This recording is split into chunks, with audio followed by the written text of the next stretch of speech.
திரைக்குறள் நேயர்களுக்கு வணக்கம்.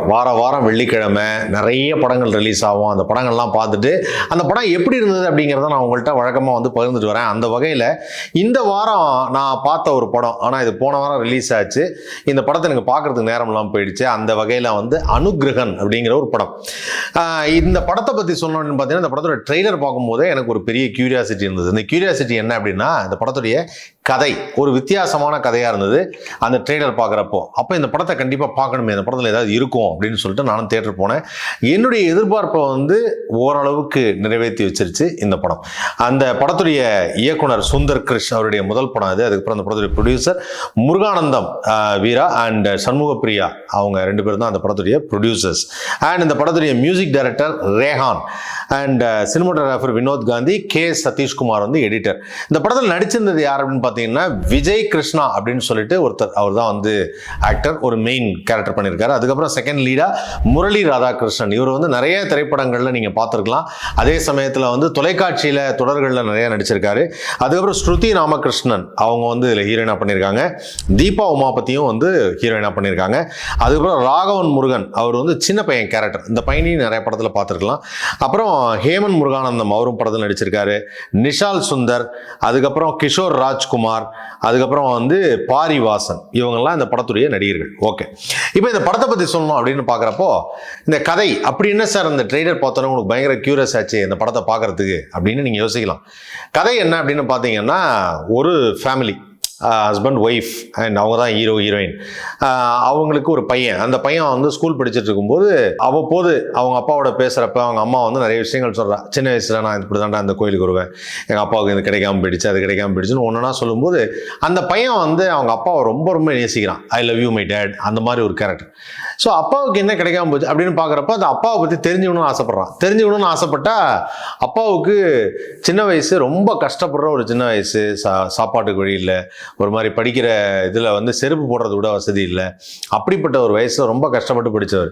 அப்போது அவர் சின்ன வயசுலேயே அவங்க ஃப்ரெண்ட்ஸ்னால டிஸ்கரேஜ் நிறையா செய்யப்பட்டிருக்கார். ஒரு விளையாட்டு கூட சேர்த்துக்க மாட்டாங்க அப்படிங்கிற மாதிரியான ஒரு விஷயம். அதே ஒரு ஃப்ரெண்ட் ஒருத்தன் ஷூ வாங்கிட்டு வந்திருப்பான். அந்த ஷூவை பார்க்கும்போது, அடே இவ்வளோ நல்லா இருக்கேன், நம்ம வீட்டில் அவங்க மாமா வாங்கி கொடுத்துருக்காரு, எங்கள் மாமா வாங்கி தருவாங்க. அவங்க மாமாட்ட போய் கேட்டோன்னே அந்த மாமாவும் ரொம்ப ஆசைப்பட்டு ஏதோ கேட்குறான்னு வாங்கி தரணும்னு நினைப்பாரு. வாங்கி தரணும்னு நினச்சா ஏதோ ஒரு கருப்பு ஷூ, ஒரு பழைய ஷூ இருக்கும். அதை கொடுத்தோன்னே அது வெள்ளை பெயிண்ட்லாம் அடித்து, நான் இந்த ஷூ அடுத்த நாள் போட்டு போகிறேன்னா கிளாஸ் ரூமில் எல்லாரும் அவரை கிண்டல் பண்ணுவாங்க.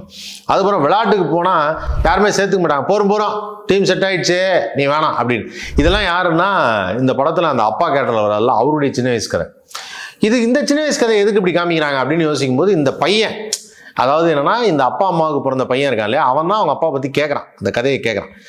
அந்த கதையை கேட்டப்போ அவனுக்கு ஒரு மாதிரி ஃபீல் ஆகிடலாம். சே, நம்ம அப்பா இவ்வளோ கஷ்டப்பட்டுருக்காரா, அவருடைய சைல்டுஹுட் இப்படி இருந்திருக்கா, ஆனால் நம்மளை இவ்வளோ நல்லா பார்த்துக்கிறாரு, நமக்கு ஏதாவது ஒன்றா அவர் செய்கிறாரு, கரெக்டாக ஸ்கூலில் எல்லா தேவைகளுக்கும் நமக்கு வாங்கி தராரு, நம்மளை இவ்வளோ சந்தோஷமாக வச்சுக்கிற அப்பாவை நம்ம ஏன் சந்தோஷமாக வச்சுக்கூடாது. ஆனால் அப்பா இப்போ சந்தோஷமாக இருக்கார், அது வேறு விஷயம். ஆனால் அதே சமயத்தில் ஒரு சின்ன வயசில் சந்தோஷமாக இல்லையே, அந்த டைமுக்கு நம்ம போய் எப்படி அதை இது பண்ணுறது அப்படின்னு சொல்லி அந்த பையன் மனசில் ஒன்று ஓடிக்கிட்டே இருக்குன்னா அந்த நினைவுகள் மட்டுமே இருக்கு. அப்போது திடீர்னு கிளாஸ் ரூமில் கேட்குறப்போ, இந்த மாதிரி உங்களோட ஆம்பிஷன்லாம் என்ன அப்படின்னு ஒருத்தராக கேட்டே வராங்க. ஒவ்வொருத்தரும் ஒவ்வொரு ஆம்பிஷன் சொல்கிறாங்க. டாக்டர் ஆகணும், இன்ஜினியர் ஆகணும் அப்படின்லாம் சொல்லிட்டே இருக்கும்போது இந்த பையன் நினச்சி, I want my dad happy in is childhood days அப்படிங்கிறான்.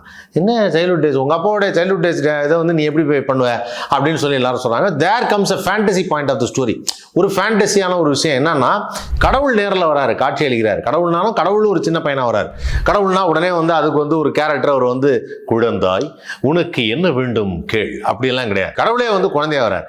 கடவுளே குழந்தையா வர்றதுனா எப்படின்னா, கிருஷ்ணரே அவர் உடனே ஒரு வரத்தை தர்ற மாதிரி இந்த பையனோட இடையே பேசிக்கிட்டே இருக்கும்போது அந்த பையன்கிட்ட சொல்றாப்புல, ஒன்றும் கவலைப்படாத, நீ மனசில் நினைக்கிறது நடக்கும் அப்படின்னு சொல்லி. அவன் அந்த பையன் தெரியாத மாதிரி கேட்குறான், நீ யாரு, எனக்கு தெரியாது, நீ என் கூட படிச்சவனா, என் ஃப்ரெண்டா, இந்த ஸ்கூலில் படிக்கிற, தெரியலையே அப்படிங்கிறாப்புல. ஸோ அந்த பையன் கேட்க அவர் அந்த கடவுள் கேரக்டரில் அந்த பையன் எதுவுமே சொல்ல, எல்லாம் போக புரியும் அப்படின்னு சொல்லிட்டு அப்படியே கிளம்பிடுறாப்புல. அப்புறம் ஒரு பாயிண்ட் ஆஃப் டைமில் என்ன ஆகிடுது அப்படின்னா, இவன் அப்படியே ட்ராவல் ஆகி ஒரு நாள் ரொம்ப அவங்க அம்மாட்ட அந்த கதையை கேட்டு, இந்த மாதிரி அப்பா ரொம்ப கஷ்டப்பட்டாரம்மான்னு எல்லாத்தையும் கேட்டு இருக்கும்போது, அந்த கதையை கேட்டப்போ இவனே ட்ராவல் ஆகி அந்த பீரியடுக்கு போயிடுறான். எந்த பீரியடுக்கு, கிட்டத்தட்ட வந்து 20-25 வருஷத்துக்கு முன்னாடி இவங்க அப்பாவுடைய சைல்ட்ஹுட் டேஸ்க்கு போயிடுறான். அப்படி சைல்ட்ஹுட் டேஸ்க்கு போகும்போது அங்கே அவங்க அப்பா அதே மாதிரி இந்த விளையாட்டில் எல்லாரும் ஒதுக்கிட்டு அவனை சேர்த்துக்க மாட்டேன்டா அப்படின்னு சொல்லும்போது அப்படி ஏக்கத்தோடு காத்துட்டு இருக்கும்போது இவர் போய் நான் உன் ஃப்ரெண்டு, நான் அவங்க கூட விளையாடலாமா அப்படின்னு சொல்லி அவங்க அப்பாட்ட போய் பார்த்துட்டு அந்த ரொம்ப நல்லா இருந்தது அந்த சீனு. அவங்க திரும்பி நிற்கிறாரு தான் அவங்க அப்பான்னு தெரிஞ்சிருச்சு. அவங்க போய் பக்கத்தில் நிற்கிறான், நின்றுட்டு அப்பா அப்படிங்கிறான். திரும்பலை. ஐயோ அப்பான்னு கூட்ட எப்படி திரும்புவார் தெரியாதுல்ல, சரி ஓகே சந்தோஷ் அப்படின்னா டக்குன்னு திரும்பிட்டார். திரும்பினோன்னா உடனே அவருடைய கனவு என்ன லட்சியம். ஸோ அவருக்கு வந்து என்னென்னா ஒரு மியூசிக் டைரக்டர் ஆகணுங்கிறது ஒரு மிகப்பெரிய ஆசையாக இருந்தது. அது வந்து இவன் பிறந்ததுக்கப்புறம் இவன் வந்து அந்த வீட்டில் உட்காந்துருக்கும்போது ஒரு நாள் அதை பார்ப்பான். ஒரு டிவியில் ஒரு ஷோ பார்த்துட்டு அவர் அழுதுட்டு இருப்பார், நமக்கு மியூசிக் டைரக்டர் ஆகணும்னு ஒரு ஆசை இருந்தது. அப்போ தான் அந்த அம்மாட்ட அந்த கதையை கேட்கும்போது ரொம்ப ஃபீல் ஆகிடும். ஸோ இவனுக்கு நேராக போனோன்னா அந்த அவங்க அப்பாவுக்கு என்னென்ன தேவை, என்னென்ன வேணும், அவரோட சேர்ந்து டியூஷன் போடுறது, அவரோட சேர்ந்து சுற்றுறது அப்படிங்கிற மாதிரி சில விஷயங்கள்லாம் அப்படியே பண்ணிட்டே வருவான். அப்படியே பண்ணிட்டே வரும்போது அவங்க அப்பா வளர்ந்து வந்துடுவார். வளர்ந்து வந்தோன்னா அவர் மியூசிக் டைரக்டர் ஆகணும்னா மியூசிக்லாம் கற்றுக் கொடுக்குறதெல்லாம் ஒரு சீன் வச்சுருந்தாங்க. அதாவது என்னென்னா எதெல்லாம் சின்ன வயசில் அவங்க அப்பாவுக்கு கிடைக்கலையோ அந்த சின்ன வயசில் கிடைக்காத சந்தோஷத்தை எல்லாத்தையும் இந்த பையன் கூட இருந்து நிறைவேற்றி வைக்கிற மாதிரியான ஒரு விஷயம்.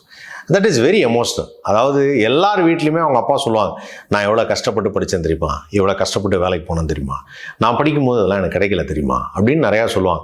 ஆனால் அந்த பசங்க வந்து சில பேர் புரிஞ்சுப்பாங்க, சில பேர் வந்து அதை பெருசாக எடுத்துக்க மாட்டாங்க. அதனால் என்னப்பா எனக்கு நீ வாங்கித்தா அப்படின்வாங்க. ஆனால் இந்த படத்தில் வந்து ரொம்ப எமோஷ்னலாக அப்பாவுக்கு கிடைக்காத ஒரு விஷயத்த அப்பாவுக்கு திருப்பி கொடுக்கணும் அப்படிங்கிற அந்த concept very very new. Sundar Krish ரொம்ப அருமையாக பண்ணியிருக்காரு. அண்ட் இதில் வந்து அந்த கேரக்டர் வந்து வளர்ந்து வரும்போது அப்போ ஒரு பாயிண்ட் என்னன்னா, இந்த அப்பா கேரக்டர் அப்படியே வளர்ந்து வர வர இவன் ஃப்ரெண்டு மாதிரியே கூட வந்து இவனும் வளருவான். வளர்ந்து பெரிய கேரக்டர் ஆகும்போது தான் இங்கே முரளி வந்து அந்த கேரக்டர் பண்ணியிருக்காப்புல. அவர் நமது தொலைக்காட்சி நடிகர் மற்றும் திரைப்பட நடிகர். அவர் வந்து அந்த கேரக்டர் பண்ணியிருக்கார். ரொம்ப ரொம்ப அருமையாக பண்ணியிருக்கார் அந்த கேரக்டர். ஸோ அவங்க அப்பானோன்னா அந்த அவருக்கு வந்து மியூசிக் டைரக்டராக சான்ஸ் கிடைச்சோன்னு எனக்கு ரொம்ப ஹாப்பியாக வேணும். பரவாயில்ல, எங்கள் அப்பா நினச்ச மாதிரி ஒரு மியூசிக் டைரக்டர் சான்ஸ் கிடச்சிருச்சு அப்படின்னு. அதுக்கப்புறம் கொஞ்சம் நேரம் கழித்து அந்த அப்பா வந்து நான் ஒரு அப்பா கேரக்டரில் தான் அப்பா வந்து நான் ஒரு பொண்ணை லவ் பண்ணுறேன் அப்படின்னா, அப்பா லவ் பண்ணுறாரா, ஐயோ அது யாருன்னு தெரியலையே, அது நம்ம அம்மா தானா இல்லை வேறு ஏதாவது பொண்ணா அப்படின்னு யோசிச்சுட்டு இருக்கும்போது அவங்க அம்மா தான். அப்போ அந்த பொண்ணு வரணுன்னா அந்த காட்சி அவ்வளோ அருமையாக இருந்தது. அந்த பொண்ணு வரும்போது இந்த பையன் பார்க்குறப்போ அம்மா வராங்க, தன்னை பெத்த அம்மா வராங்க. ஏன்னா இவன் தான் அந்த கேரக்டராக போய் டைம் ட்ராவல் பண்ணி போய் பின்னாடி போய் மறுபடியும் வளர்ந்து வந்துட்டான்ல, அம்மாவே வரான். அப்படியே பார்க்குறான். பார்த்துட்டு அம்மா நான் அம்மாவா அப்படின்னோடனே, இல்லை நீங்கள் சொல்லுங்கள் நான் கல்யாணம் பண்ணிக்கிறேன்னு இவனே பார்த்து கல்யாணம்லாம் பண்ணி வச்சு, அதான் அம்மா அப்பா கல்யாணத்தில் அவனே இருக்கான். கல்யாணம் பண்ணி வச்சு அங்கே ஒரு ஷாக்கிங்கானது என்ன அப்படின்னா ஒரு ட்விஸ்ட்டு. அப்படிங்கிறப்போ இவன் வளர்ந்து வந்துட்டான்ல இந்த பையன். ஸோ அந்த பையன் வளர்ந்து வரும்போது ஒரு யங் ஏஜில் ஒரு பொண்ணு வந்து லவ் பண்ணுது. ஆனால் அந்த பொண்ணுகிட்ட சொல்ல முடியாது, நான் வந்து ஒரு கேரக்டராக தான் வந்திருக்கேன், நான் திருப்பி போயிடுவேன் டைம் ட்ராவல்னு சொல்ல முடியாது. அதனால் அந்த லவ்வை ஏற்றுக்காமே இருப்பான். அந்த லவ்வும் ரொம்ப நல்லா இருந்தது, அந்த பொண்ணும் ரொம்ப நல்லா நடிச்சிருந்தது. அண்ட் அந்த கேரக்டர் வந்து இருக்கும்போது திடீர்னு அவங்க அப்பா அம்மா கல்யாணம் ஆனோடனே அவங்க அந்த ஃப்ரெண்டு, அதாவது அவங்க அப்பா தான் ஃப்ரெண்டு வந்து சொல்லி, டே ப்ரெக்னெண்ட்டாக இருக்காடா அப்படின்னு சொன்னோன்னே ரொம்ப அந்த கரு நானாக இருக்குமா, அது நான் தானா, இப்படி ஒரு எண்ணம் அடுத்தது வர ஆரம்பிச்சிருக்கு. இங்கே என்னன்னா கடவுள் சொல்லியிருப்பார், என்று நீ ஒரு காலம் வரும் பொழுது உன் கடமை நிறைவேறும் பொழுது நீ மறைவாய் மீண்டும் பிறப்பாய். இதுதான் வந்து கான்செப்ட். அப்போ என்னன்னா கரெக்டாக அந்த குழந்தை பிறக்கிறதுக்கும் இவர் மறைகிறதுக்கும் கரெக்டாக இருக்கும். ஸோ மறையும் போது என்னன்னா பை டிஃபால்ட்டாக அவங்களுக்கு மைண்டில் ஒன்று ரெஜிஸ்டர் ஆகிடும். அந்த கேரக்டர் மறைஞ்சோடனே அவங்க நினைவுகளும் மறைஞ்சோடனே அந்த குழந்தைக்கு பேர் வந்து அவங்க கேட்குறது. அந்த ஷாட் ரொம்ப நல்லா எடுத்திருந்தாங்க. அவங்க வந்து அந்த கிஷோர், அந்த கேரக்டர் பேர் கிஷோர். என்னது கிஷோர் வந்து நம்மளை ஹாஸ்பிட்டலில் அனுப்பிட்டு அவன் வரவே இல்லையே, அதான் அந்த ஃப்ரெண்டு, ஆனால் அவன் தான் பையன், அனுப்பிட்டு வரவே இல்லையே அப்படிங்கும்போது கிஷோர் அப்படின்னோடனே நர்ஸ் வந்து சொல்லுவாங்க, பரவாயில்லையே பிறந்தோடனே பேர் வச்சிட்டிங்களா கிஷோர்னு அப்படின்வாங்க. டக்குன்னு அப்படியே மறந்துடும். ஸோ இப்போது they came to the regular life. இப்போ அவங்க அப்பா ஜெயிச்சிட்டாரு, பெரிய மியூசிக் டைரக்டர் ஆகிட்டாரு. அந்த மியூசிக் டைரக்டர் ஆனதுக்கு பிறகு அவன் ரெகுலர் லைஃப் வந்துட்டான். ரெகுலர் லைஃப் வரும்போது இப்போ அவங்க அப்பாவை பார்த்து ரொம்ப சந்தோஷப்படும். எஸ், அவர் சக்சீட் ஆகிட்டாரு. அவர் வந்து அது வந்து அவனுக்கு ரொம்ப ரொம்ப சந்தோஷத்தை தரும். ஸோ லைஃப்பில் வந்து என்னென்னா நாம் சந்தோஷமாக இருக்கிறதோட மற்றவங்களை சந்தோஷப்படுத்தி பார்க்குறது தான் மிகப்பெரிய சந்தோஷம்வாங்க. அந்த வகையில் வந்து ஒரு பையன் அவங்க அப்பாவுடைய கனவை நிறைவேற்றுற மாதிரியான ஒரு கான்செப்டை இந்த படத்தில் எடுத்திருக்காங்க. ரொம்ப ரொம்ப சூப்பராக எடுத்திருக்காங்க. ஆனால் இந்த படம் வந்து சரியான ப்ரமோஷன் இல்லாதனால பெரிய லெவலில் இந்த படம் வந்து தியேட்டரில் ஓடலை. கண்டிப்பாக இந்த படம் வந்து ஓடிடி வரும்போது நீங்கள் பாருங்கள். ஓடிடியில் இந்த படத்தை பார்த்தீங்கன்னா கண்டிப்பாக நீங்கள் என்ஜாய் பண்ணுவீங்க. குழந்தைங்கள்லாம் பார்க்கும்போது ரொம்ப இன்ட்ரெஸ்டிங்காக இருக்கும். ஒரு அப்பாவுடைய கவலை என்ன, அப்பா எந்த அளவுக்கு கஷ்டப்பட்டு வந்தார், இங்கே எல்லாமே கிடைச்சவங்களுக்கு வந்து எதுவுமே கிடைக்காதவங்களுடைய அந்த கஷ்டம் என்ன, வேதனை என்னங்கிறது தெரியாது. ஸோ அதுக்கு ஒரு மரியாதை இருக்காது. ஒரு பொருள், இப்போ இவங்க அப்பா வந்து சின்ன வயசில் ஒரு ஷூ கிடைக்கல, ஒரு ஷூ கூட யாரும் வாங்கி தரல. அப்போ போய் இந்த பையன் கப்போர்டை திறந்து பார்ப்பான், கப்போர்டு ஃபுல்லாக எக்கச்சக்கமான ஷூவாக இருக்கும். ஸோ அப்போது அந்த ஃபீல் பண்ணுவாங்க. அந்த ஷூ எல்லாம் பார்த்தோன்னா, சார் நமக்காக இவ்வளோ வாங்கி கொடுத்தாங்க, எங்கள் அப்பா சின்ன வயசில் ஒரு செருப்பு கூட வாங்கலை, ஷூ கூட வாங்கலை அப்படின்னு சொல்லி. இது ஆக்சுவலாக என்னன்னா, அந்த படம் பார்க்கும்போது நானும் கொஞ்சம் ஃபீல் பண்ணேன். ஏன்னா எங்கள் அப்பா சின்ன வயசில் ரொம்ப ரொம்ப கஷ்டப்பட்டு தான் படித்தார். போடுறதுக்கு செருப்பு கூட கிடையாது. ஒரு காலகட்டத்துக்கு முன்னாடி சம்பாரித்து அவர் முதல்ல வாங்கினதே ஒரு செருப்பும் ஒரு தட்டும் ஒரு குடையும் தான் அப்படின்னு என்கிட்ட அடிக்கடி சொல்லியிருக்கார்.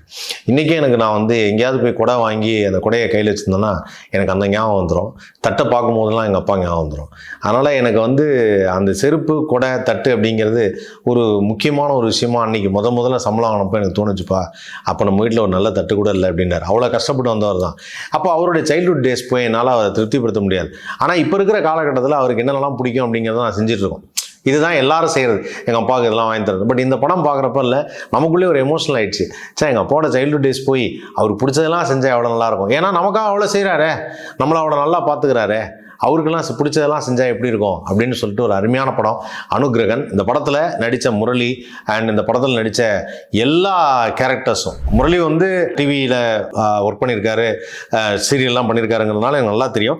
மற்றபடி இந்த படத்தில் நடித்த கிஷோர் குமார், நிஷால் சுந்தர், அப்புறம் ஹேமாங் முருகானந்தம், அவர் தான் வந்து அந்த பையன் தான் வந்து அந்த கிருஷ்ணருடைய சின்ன வயசு கேரக்டர். அதுக்கப்புறம் ராகவ் முருகன் ரொம்ப ரொம்ப அருமையான ஆர்டிஸ்ட். நிறைய படத்தில் நீங்கள் பார்த்துருக்கலாம். விஜய் சேதுபதியோட நடிச்சிருக்காரு. இந்த பாட்டு சேதுபதி அப்படிங்கிற படத்தில் கொஞ்சி பேசுகிற வேணாம் அப்படிங்கிற பாட்டு நீங்கள் மறந்துருக்க மாட்டீங்க. அந்த படத்தில் கூட ஒரு பையனாக நடிச்சிருக்காரு. அதுக்கப்புறம் வந்து தீபா உமாபதி, ஸ்ருதி ராமகிருஷ்ணன் அண்ட் முரளி ராதாகிருஷ்ணன், எகெயின் நம்ம TV anchor and artist Murali Radhakrishnan நிறைய படங்கள் பண்ணியிருக்காரு. நிறைய படங்களில் வந்து சின்ன சின்ன ரோல்ஸ் நிறையா பண்ணியிருக்காரு. பட் இந்த படத்தில் அவர் பண்ணது, அவர் நடித்த இந்த எக்ஸ்பிரஷன் அமேசிங், பியூட்டிஃபுல், ரொம்ப நல்லா பண்ணியிருக்காரு. இன்னும் மென்மேலும் அவருக்கு நிறைய படங்கள் வரணும்னு நான் வந்து ப்ரே பண்ணிக்கிறேன். அதே சமயத்தில் விஜய் கிருஷ்ணா அவர் ரொம்ப நல்லா பண்ணியிருக்காரு. அந்த படத்துடைய டைரக்டர் பாராட்டி ஆகணும், சுந்தர் கிருஷ். அண்ட் இந்த படத்துடைய மியூசிக் டைரக்டர் ரேஹான். அவங்க ரெண்டு பேரும் அமேசிங் அண்ட் அமேசிங். பாட்டு அவ்வளோ நல்லா பண்ணியிருக்காங்க. பட் இந்த படத்தை நிறைய பேர் மிஸ் பண்ணிட்டாங்க. காரணம் என்னன்னா, பெரிய பேனர் இல்லை, பெரிய ப்ரொடக்ஷன் இல்லை, பெரிய ஆர்டிஸ்ட் இல்லை அப்படிங்கிறதுனால. பட் நான் இந்த படத்தை கொஞ்சம் லேட்டாக பார்த்துட்டேன். போன வாரமே இந்த படத்தை பார்த்துருந்தேன்னா இந்த படத்தை பற்றி நிறையா சொல்லியிருப்பேன், நிறைய பேர் பார்த்துருப்பாங்களோ அப்படின்னு சொல்லிட்டு எனக்கே ஒரு கில்ட் ஃபீலிங்கே ஆயிடுச்சு. கண்டிப்பாக இந்த படத்தை வந்து ரீரிலீஸ் பண்ணாலும் சரி, ஓடிடியில் வந்தாலும் சரி, திரும்ப பாருங்கள், என்ஜாய் பண்ணுவீங்க. தொடர்ந்து பாருங்கள் திரைக்குறள். லைக் பண்ணுங்கள், ஷேர் பண்ணுங்கள், சப்ஸ்கிரைப் பண்ணுங்கள்.